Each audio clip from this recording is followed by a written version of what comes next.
The shovel bay doors screamed as they tore open from the impact. Queen Maria Santos clutched her command chair as the royal vessel shuddered under enemy fire. The Kryllian battleship had caught them in open space, far from any human fleet. Her escort ships were already burning wrecks drifting in the void. "Your Majesty, we need to abandon ship," Captain Rodriguez shouted over the alarms. "The hull can't take another hit." Maria watched the tactical display as 3 Kryllian boarding pods slammed into their ship's side. The insectoid aliens were coming aboard. Her security team would hold them off for maybe 10 minutes. "Prepare the escape pods," she ordered, then turned to her chief engineer. "Danny, how long until the core breaches?" 20 minutes, maybe less," Danny Barnes replied, sweat dripping down his face as he worked frantically at his console. The ship lurched again. Through the viewport, Maria could see the massive Kryllian vessel moving closer. Its black hull gleamed with organic plates that shifted like living skin. The aliens had been at war with humanity for 3 years, ever since first contact went horribly wrong. "Contact on Deck 7, Lieutenant Hayes announced. "The Kryllians have breached our inner hull." Maria's personal guards surrounded her, weapons ready. She had been traveling to the Peace Summit on Kepler Station when this attack happened. Now it seemed she would never make it to those crucial negotiations. A new alarm blared. "Hull breach on Deck 4, Hayes reported. "They're cutting through the emergency bulkheads." "Your Majesty, we have to go now," Captain Rodriguez urged. Maria nodded reluctantly. The escape pods might get her to safety, but her crew would die here. That thought made her stomach sick. She had sworn to protect her people, not abandon them. They moved quickly through the corridors toward the escape pod bay. Behind them, the sound of laser fire echoed as her security teams engaged the Kryllian boarders. The ship's lights flickered as power systems failed one by one. When they reached the pod bay, Maria stopped. Through the observation window, she could see space debris floating past. Pieces of her escort ships tumbled slowly in the darkness. Good people had died protecting her today. "The pods are ready, Your Majesty," Rodriguez said. Before Maria could reply, an explosion rocked the ship. The lights went out completely, leaving them in emergency lighting. In the red glow, everything looked like it was covered in blood. "Engine room here," Danny's voice crackled over the comm. "We've lost main power. Life support is failing." Maria made her decision. "I'm not leaving my crew to die." "Your Majesty, you can't." "That's an order, Captain." Another explosion, closer this time. The Kryllians were almost through their defenses. Maria could hear the clicking sounds they made when they communicated. It always reminded her of insects swarming. The corridor filled with smoke as a laser blast burned through the wall nearby. Through the hole, she could see a Kryllian warrior in damaged armor. The alien was tall and thin, with 4 arms and a head that looked like a praying mantis.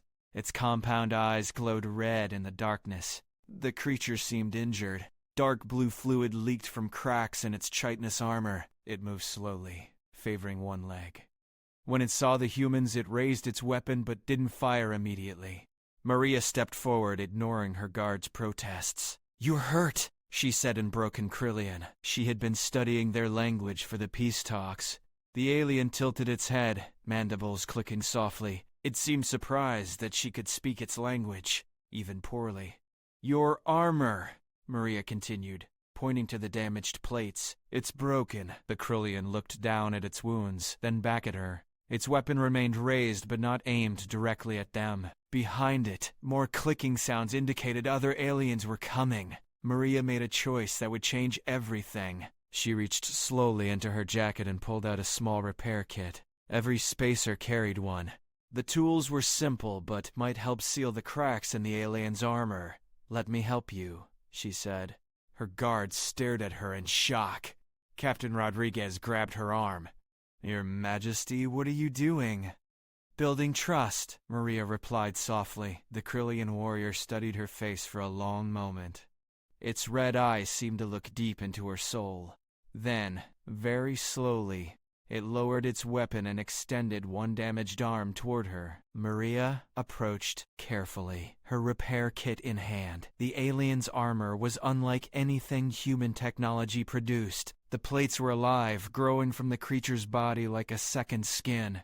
Where they were cracked, the alien was in obvious pain. She activated a bioseal from her kit and began working on the largest crack. The alien flinched but didn't pull away. As the seal took hold, the wound began to close. More Kryllians appeared in the hole behind their injured comrade. They raised their weapons toward the humans but stopped when their wounded companion clicked something sharply at them. A conversation followed in rapid Kryllian that Maria couldn't understand. The ship shuddered again as another system failed. Time was running out for all of them.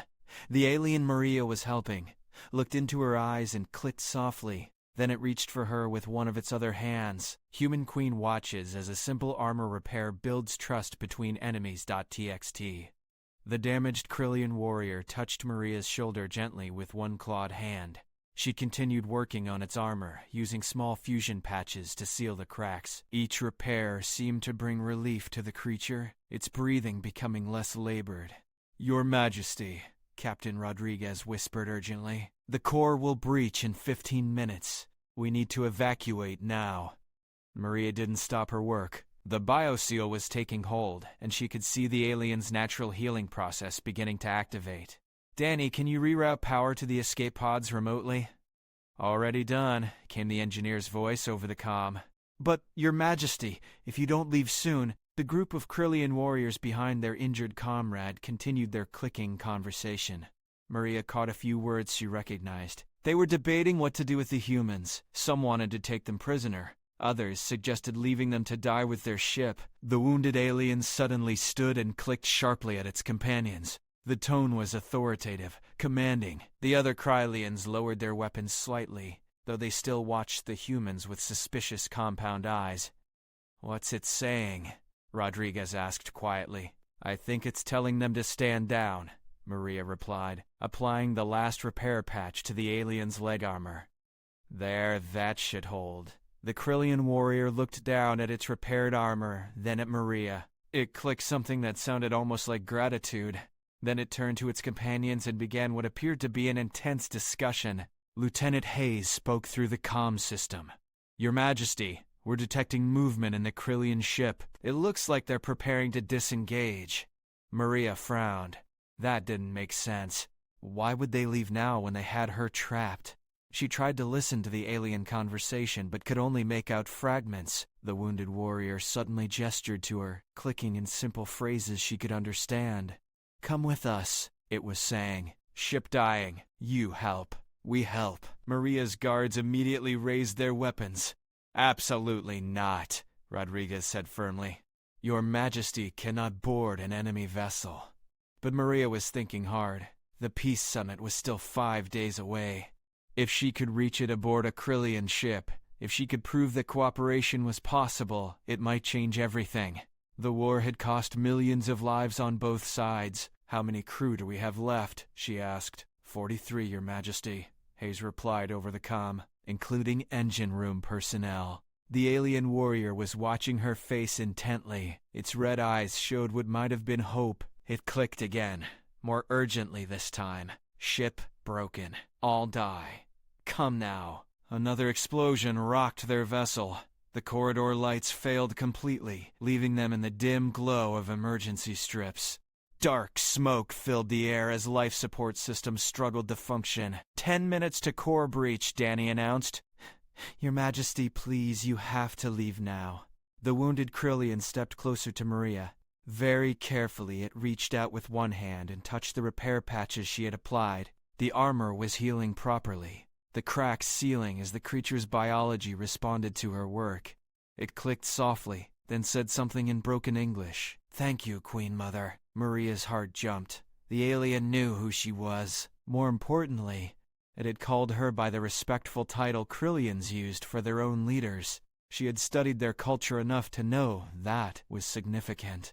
"Will you guarantee safe passage for my crew?" she asked in Kryllian. The warrior nodded vigorously, then turned to its companions. A rapid exchange followed. Maria could see disagreement among the other aliens, their body language tense and angry, but the wounded warrior seemed to be winning the argument. Finally, the largest of the Kryllians stepped forward. This one wore more elaborate armor with ceremonial markings. A commander, Maria realized. It studied her for a long moment. then clicked in formal Kryllian. "We accept responsibility for human lives. You come freely?" "Your Majesty, no," Rodriguez pleaded. "We don't know what they intend. This could be a trap." Maria looked at her captain, then at her guards. These people had sworn to protect her, even with their lives. But sometimes a leader had to risk everything for the chance of peace. "If I don't try this, the war continues," she said quietly. "Millions more will die, on both sides." The ship shuddered violently. Through the hole in the wall, Maria could see the Kryllian vessel extending what looked like a docking tube. They were offering a way off the dying human ship. 8 minutes to core breach." Danny's voice was strained. "Your Majesty, whatever you're going to do, please do it now." The wounded alien warrior extended one clawed hand toward her. "Trust," it said in English. "Help for help." Maria took a deep breath and made her choice. She reached out and clasped the alien's hand. Its skin was cool and smooth, not at all what she had expected. The warrior's compound eyes seemed to shine brighter. "Captain Rodriguez, order all crew to the docking tube," she commanded. "We're abandoning ship." "Yes, Your Majesty." As they moved toward the Kryllian vessel, Maria wondered if she was making the biggest mistake of her life or the most important decision in human history. Behind them, her flagship continued to die, systems failing. One by one, the wounded warrior stayed close beside her, its repaired armor gleaming in the emergency lights. Whatever happened next, she had chosen to trust rather than fight. Now she would discover if that trust was justified.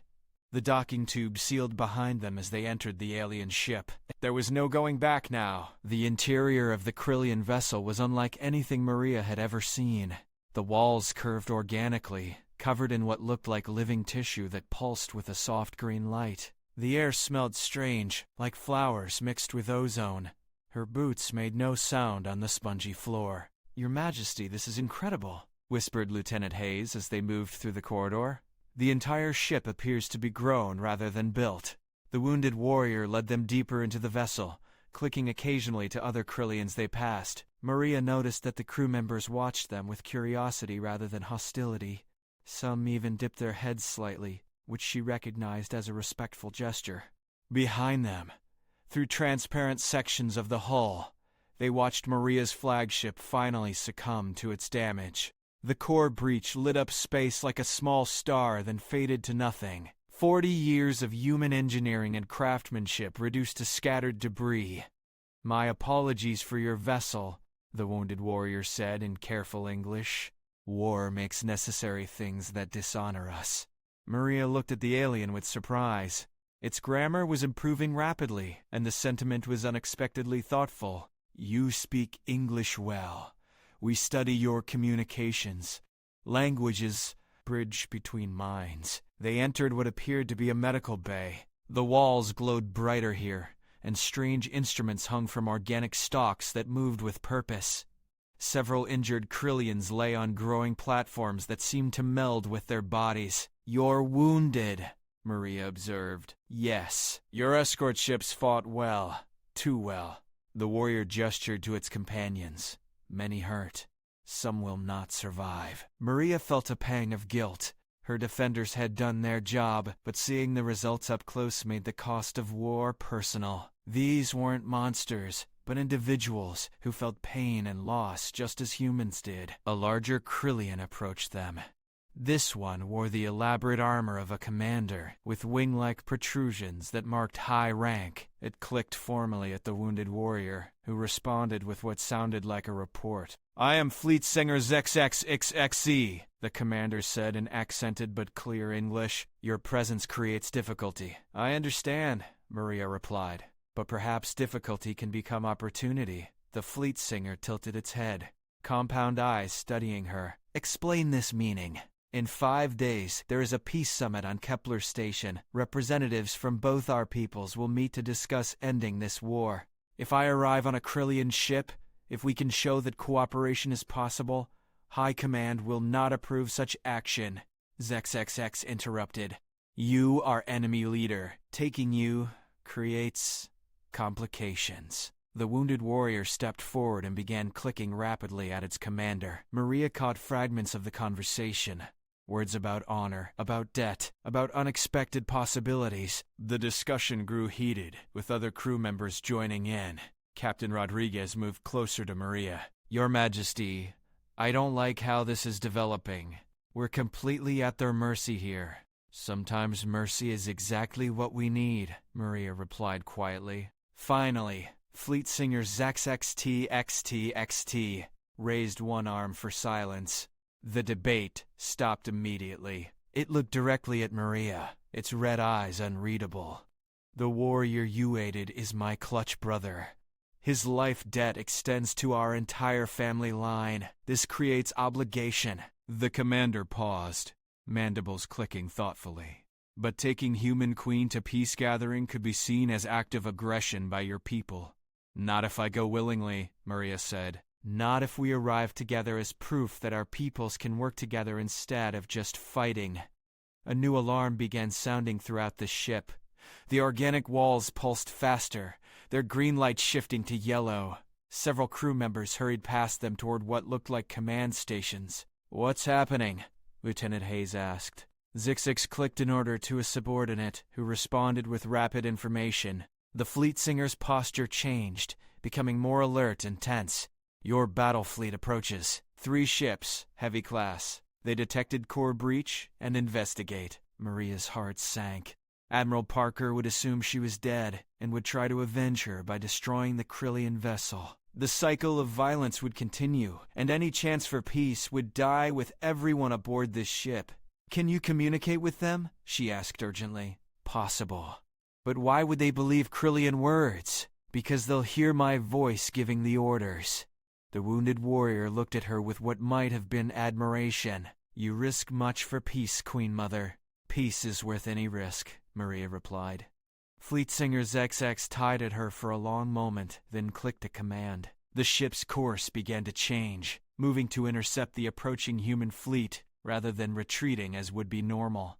"This action goes against all military doctrine," the commander said. "If you betray this trust, I won't," Maria said firmly. "I give you my word as queen, and as someone whose life you saved." They moved quickly toward the ship's command center. The organic architecture became even more elaborate here, with living walls that showed tactical displays and swirling patterns of color.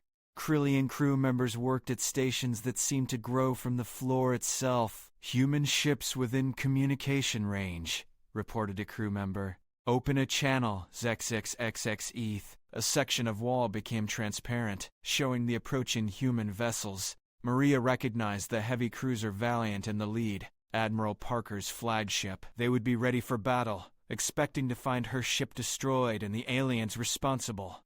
"Channel open," the communications officer announced. Maria stepped forward.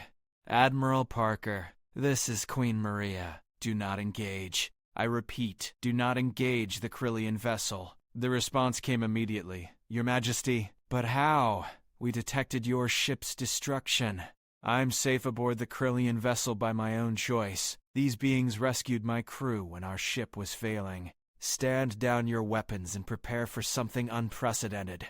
The silence that followed seemed to last forever. The command center of the Kryllian vessel hummed with tension as they waited for Admiral Parker's response.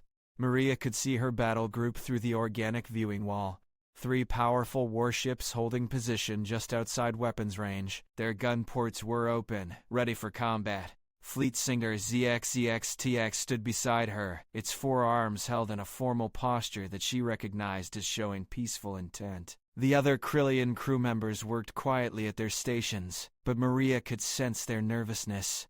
One wrong word could trigger a battle that would destroy any hope for peace. "Your Majesty," Admiral Parker's voice finally crackled through the organic communication system. "Please confirm your status." "Are you being held against your will?" "Negative, Admiral. I am here by my own choice. These people saved 43 members of my crew when our ship was dying. They could have left us to perish or taken us prisoner, but instead, they offered sanctuary." Captain Rodriguez stepped forward. "Admiral Parker, This is Captain Rodriguez. I can confirm Her Majesty's statement. We were rescued, not captured. The tactical display showed the human ships adjusting their formation. Maria could imagine the debate happening aboard the Valiant. Parker was a good officer, but also a cautious one. This situation was unlike anything in the military handbooks. Your Majesty, Parker said carefully. With respect, you are too valuable to accept the enemy's words about safety. Please transfer to the Valiant immediately. The wounded warrior moved closer to Maria. Its repaired armor gleamed under the ship's bioluminescent lighting. Queen Mother faces difficult choice, it said quietly. Trust once given is hard to maintain. Maria nodded. The alien was right. Every moment she spent aboard this vessel would be seen as evidence of weakness or foolishness by some. But she also knew that great changes required great risks. Admiral, I am ordering you to stand down and escort this vessel to Kepler Station. We are going to arrive at the Peace Summit together, as proof that cooperation between our species is possible. Your Majesty, I cannot allow. That is a direct order, Admiral Parker. You will comply. The silence stretched again.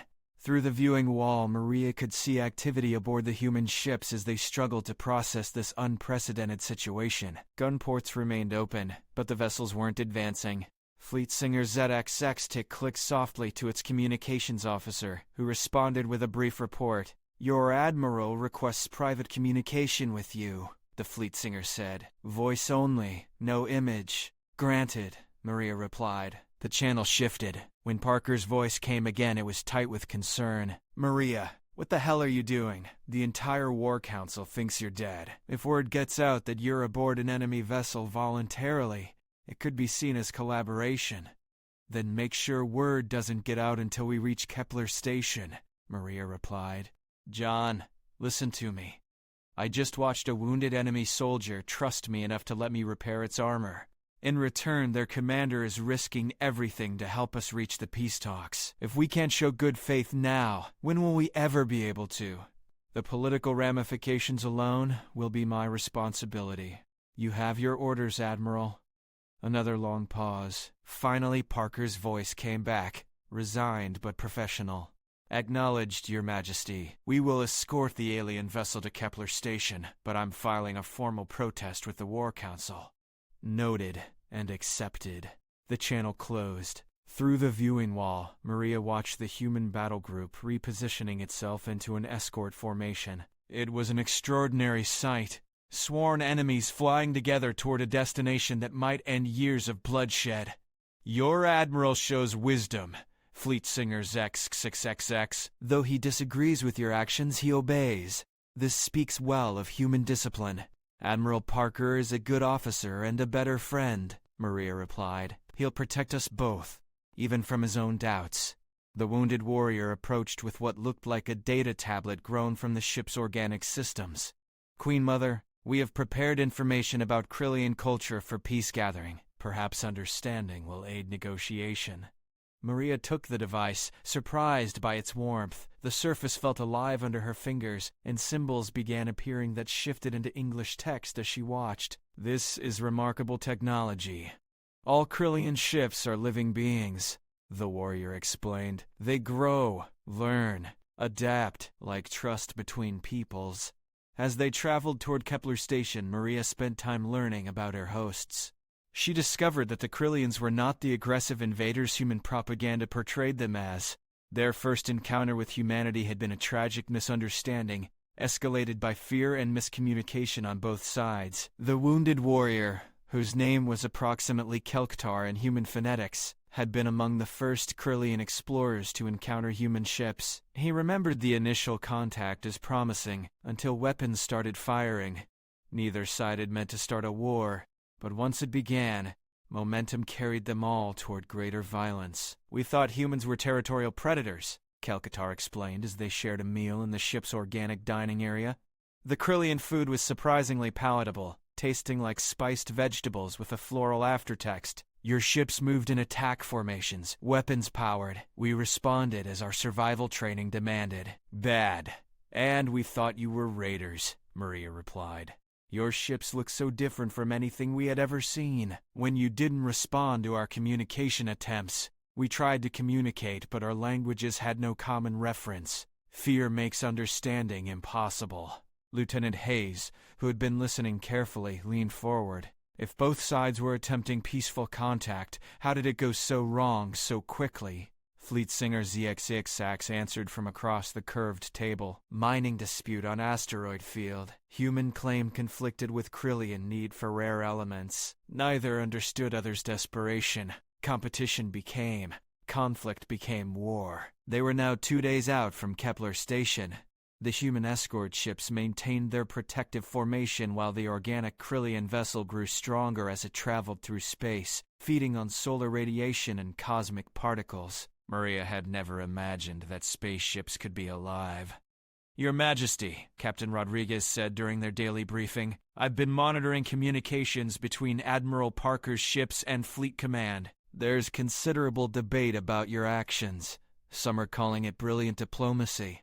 Others are questioning your judgment." Maria nodded. She had expected as much. "What about the Kryllian side?" Fleet Singer XXX answered directly. "Our high command is equally divided. Some see opportunity for honorable peace. Others believe we show weakness by not taking advantage of capturing Human Queen. So we're both taking significant risks," Maria observed. "Yes, but perhaps that is what peace requires." As they approached Kepler Station, the culmination of an unprecedented journey was about to begin. The space station Kepler Prime grew larger in the viewing walls as their small fleet approached. Maria could see diplomatic vessels from dozens of species already docked at the massive structure. The Peace Summit had drawn representatives from across the galaxy, all hoping to witness an end to the devastating war between humans and Kryllians. "Station Control is requesting our identification," the Kryllian communications officer reported. "They seemed confused by our formation." Fleet Singer ZXX's looked to Maria. "You should speak first. Human authority will be accepted more readily." Maria stepped forward to address the station. "Kepler Control. This is Queen Maria Santos requesting docking clearance for diplomatic vessel and escort. We are arriving for the scheduled Peace Summit." "Your Majesty?" The station controller sounded stunned. "Forgive me, but our records show your ship was destroyed 3 days ago. Admiral Parker reported engaging hostile forces and losing contact with your vessel. Admiral Parker will confirm that I am safe and arriving as planned. Please assign docking berths for both human and Kryllian vessels." The pause that followed was longer than any they had experienced. Maria imagined the frantic communications happening throughout the station as news of her survival spread. More importantly, word that she was arriving aboard a Kryllian ship would shock diplomatic circles.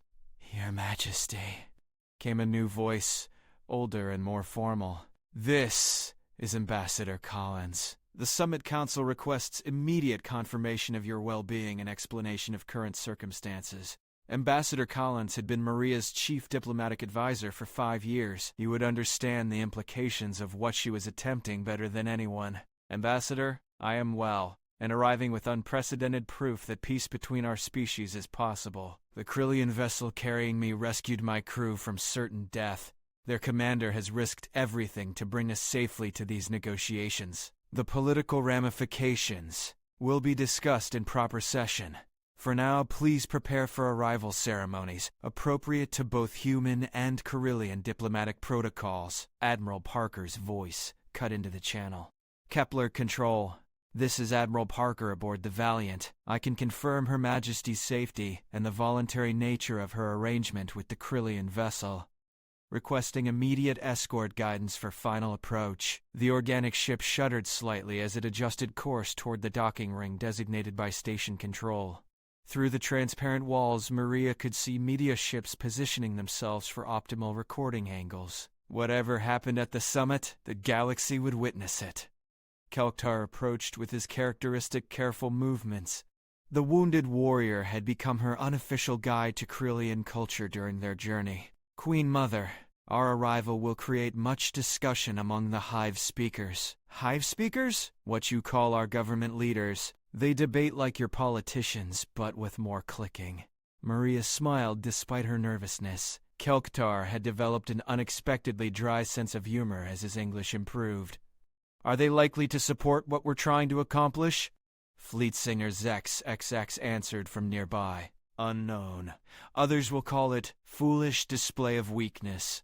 Much depends on how Summit proceeds. They were now close enough to see individual docking ports on the massive station. The structure was over 10 kilometers long, with multiple wheels rotating to provide artificial gravity. Diplomatic quarters occupied the central hub, while the outer rings housed support staff and security forces.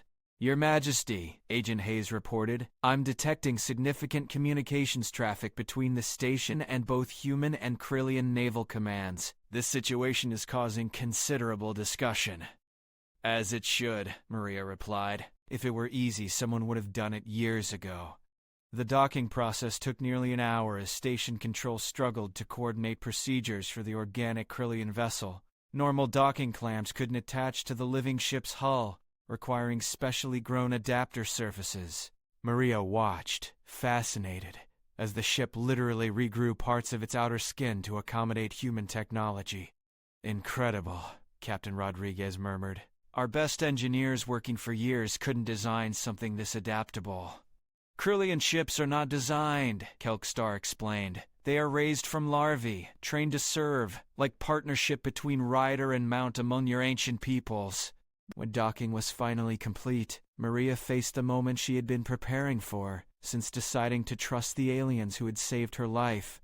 The next few hours would determine whether her risk had been justified, or if she had made a catastrophic error in judgment. Fleet Singer XXTXX approached in formal dress, its ceremonial armor polished and wing displays extended. Queen Mother, my ship family and I will accompany you to Summit Gathering. We pledge our honor to your safety. And I pledge mine to yours, Maria replied in careful Kryllian. She had been practicing the formal response during their journey. The airlock cycled open to reveal a delegation of human and alien diplomats waiting nervously in the station corridor. Ambassador Collins stepped forward first, his expression carefully neutral despite what had to be tremendous curiosity about her experiences. Your Majesty, welcome to Kepler Station. The Summit Council is prepared to convene at your convenience. Behind Collins, Maria could see representatives from the major galactic species, the crystalline vegan collective, the energy-based Altarians, even the mysterious Centauri observers who rarely involve themselves in organic species conflicts. All were here to witness what might be the end of a war. Ambassador Collins, Maria said formally, I present Fleet Singers XXXX of the Kryllian Exploration Command, and Warrior Kelktar, who gave me crucial insights into Kryllian culture during our journey. Collins stepped forward and offered the traditional human greeting, a precise bow, followed by extended hand. Fleet Singers XXETX responded with the Kryllian equivalent, a complex gesture involving all four arms that conveyed respect without submission. Fleet Singer, Warrior, welcome to Kepler Station. The Kryllian delegation arrived yesterday and has been anxiously awaiting your arrival. As they moved through the station corridors toward the main conference hall, Maria noticed how other delegations watched their procession. Here was something unprecedented. The leaders of warring species walking together voluntarily, talking instead of fighting. Your Majesty, Ambassador Collins said quietly, you should know that news of your survival and current arrangement has already reached the major media networks. Public reaction is mixed. I expected as much. Some will call it brilliant diplomacy. Others will call it treason. History will judge which assessment was correct. They entered the main conference hall, a massive space with seating arranged to accommodate wildly different physiologies. The Kryllian delegation occupied one section, their insectoid forms creating an intimidating display when assembled together. The human delegation sat opposite, with other species arranged in a circle around the central speaking area. As Maria took her seat, she caught sight of High Commander Zajol, the supreme leader of Kryllian military forces, the ancient warrior's compound eyes fixed on her with what might have been curiosity or judgment. This being had the power to end the war with a single decision. The moment of truth had arrived. Everything would be decided in the next few hours. The conference hall fell silent as High Commander Zok rose from the Kryllian delegation. The ancient warrior moved with deliberate grace, its ceremonial armor catching light from the chamber's crystalline illumination systems. Maria had studied Kryllian protocols extensively during their journey, but seeing their supreme military leader in person was still imposing. "Speaker beings of many worlds," Zogthob began in accented but clear galactic standard, "we gather in shadow of great suffering. 3 cycles of fighting have brought death to countless children of both hive minds. Today we must choose, continue the dying, or find new path forward." The translation systems carried the commander's words in dozens of languages simultaneously. Maria could see representatives from various species leaning forward, recognizing the historic nature of this moment. Ambassador Collins stood for the human delegation. "High Commander, the United Nations of Earth echo your sentiment. Too much blood has been spilled on both sides. We come seeking honorable resolution to this conflict." High Commander Zogtheft turned its compound eyes toward Maria. "But words alone have failed before this gathering. Action speaks where speeches cannot. Human Queen Mother has shown trust in our people. She traveled in our ships, shared our food, learned our customs. This is not behavior of enemy, but of friend seeking understanding." A murmur ran through the assembled delegates. Several species had been betting that the humans would reject any settlement, making this conflict a convenient distraction from their own territorial disputes. Maria rose to address the assembly. "High Commander, delegates, fellow beings of the galaxy, 5 days ago my ship was dying in space. An enemy vessel could have left us to perish or taken us prisoner. Instead, they offered rescue to people they had every reason to hate." She gestured toward Fleet Singer's XXX, who had accompanied her into the chamber. "Fleet Singer's XXIXEXXEXE showed me that Kryllians are not the monsters our propaganda claims. They are people seeking the same things we are: safety for their families, resources for their worlds, dignity in their existence." Admiral Parker, who had been granted observer status, looked uncomfortable but remained silent. Maria knew he still disagreed with her methods, but his loyalty kept him from public opposition. The vegan collective's crystal representative chimed in harmonious tones. "Queen Maria, your gesture shows admirable courage, but trust alone cannot resolve territorial disputes. The asteroid mining rights that triggered this conflict remain contested." High Commander Zask clicked thoughtfully. "Crystal Singer speaks truth. Resources are why fighting began. But perhaps resources need not be source of conflict if properly shared." This was the moment Maria had been preparing for. During their journey, she and the Kryllian leaders had developed a proposal that could address the core issues while establishing frameworks for future cooperation. "High Commander and I have discussed a joint mining consortium," she announced. "Human technology combined with Kryllian biological systems could extract resources more efficiently than either species working alone. Profits shared equally, with neutral arbitration for disputes." The chamber erupted in discussion as representatives realized the implications. A successful joint venture would prove that cooperation was more profitable than warfare. Economic incentives might succeed where diplomatic appeals had failed. Representative Takra from the Altarian Energy Collective spoke, its voice resonating through the chamber's speakers as flickering patterns of light. "This proposal has merit, but implementation requires extensive oversight. The Altarian Collective offers to provide neutral energy matrices for monitoring compliance. Other species quickly offered their own contributions. The Peace Summit was transforming into something unprecedented, a galactic development project that would benefit everyone involved. But not everyone was pleased with this development. Commander Nash from the human military stood abruptly. "Your Majesty, with respect, this proposal requires approval from Parliament. Military commanders cannot commit to economic partnerships without proper authorization." Maria had expected this challenge. Nash represented the faction that preferred military solutions to diplomatic ones. "Commander, I am here as Queen and head of state, with full authority to negotiate on behalf of humanity. These agreements will of course require parliamentary approval for implementation, but we can establish framework today."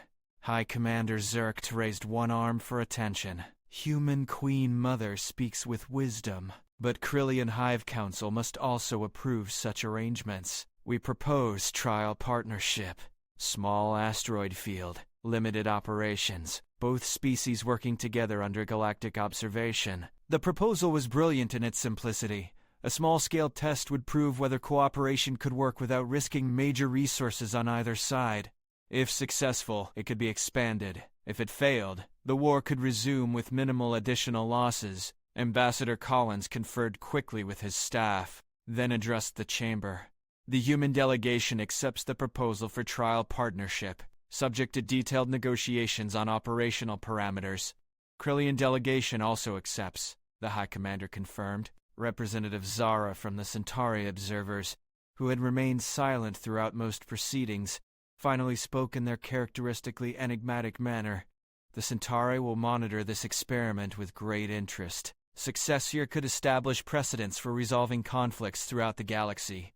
That comment sent ripples of excitement through the assembled delegates. Everyone understood the implications. If humans and Kryllians could end their war through cooperation, similar solutions might be possible for other conflicts. Over the following hours, working groups formed to hammer out details of the trial partnership. Maria found herself collaborating directly with High Commander Zakth and other Kryllian leaders, their earlier animosity replaced by focused problem-solving. Kelktar approached during a break in negotiations. Queen Mother, this day exceeds all hopes from when you first repaired my armor. Small act of kindness grows into great change. Sometimes the smallest gestures have the largest consequences, Maria replied. Your willingness to trust a human enemy made all of this possible. Fleet singer ZXX joined their conversation. Human and Kryllian children will learn different history because of choices made today. Instead of stories about glorious battles, they will hear about cooperation and shared prosperity. As the formal sessions concluded, Maria realized they had accomplished something remarkable. Not only had they ended a devastating war, but they had created a model for how different species could work together instead of fighting over limited resources. The next phase would be implementation, but the hardest part was over. Trust had been established, frameworks had been agreed upon, and the galaxy was watching with hopeful anticipation. As delegates began departing Kepler Station, Maria stood with her former enemies watching ships prepare for departure. 3 days ago they had been trying to kill each other. Today, they were planning to build something together. Your Majesty, Admiral Parker said quietly, I owe you an apology. I thought this was reckless endangerment. Instead, you may have changed the course of galactic history. We all did, Admiral. Every choice to trust instead of fight, every decision to help instead of harm. History will remember this as the day peace became possible. The organic Kryllian vessel began its departure sequence, its living hull shimmering as it prepared to slip into hyperspace. Aboard were the architects of a new future, carrying word of successful negotiations back to their home worlds. Maria watched until the ships disappeared into the stars, then turned toward her own vessel.